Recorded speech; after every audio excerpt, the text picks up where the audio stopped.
tick মারং নিয়ে দেখ tick মারং ভাই এ ডাং বাজন কি জানে জানেন হ্যাঁ এই মাইশের বুদ্ধি ধরিয়া তাই যে সিগারেট খাওয়ার জন্য যে তামুক চাষ করছিলাম তা 15,000 টাকা মন হইবে হ্যাঁ সে এখন 8,000 টাকাও কেউ কেনে না বুঝছেন এই যে হ্যাঁ এখন 8,000 টাকা কেউ হইলে কেনে না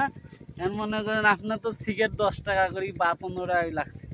তাঙ্কুর দাম আর বাড়ে না এই যে কৃষি ঘরক এই যে আমাগুলো এইরকম করে বাস দিচ্ছে বাস দেখছেন এরকম করে বাস দিচ্ছে এই জন্য মনে দক্ষ এগুলো কিনি আর কি করি মাইশের বুদ্ধিকে ধরে কেউ এগুলো চাষ করে না কৃষকও কেমনে মারা বুদ্ধি এইরকম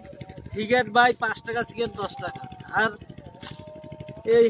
তাঙ্কুর দাম পেলে 15,000 সে 8,000 টাকা তো কেনে না দেখছেন আপনারা এই জন্য আপনাদেরকে দেখাইছি যে এগুলো সিগারেট খাওয়ার জন্য এগুলো দিয়ে বানা হয় দেখছেন ভিডিও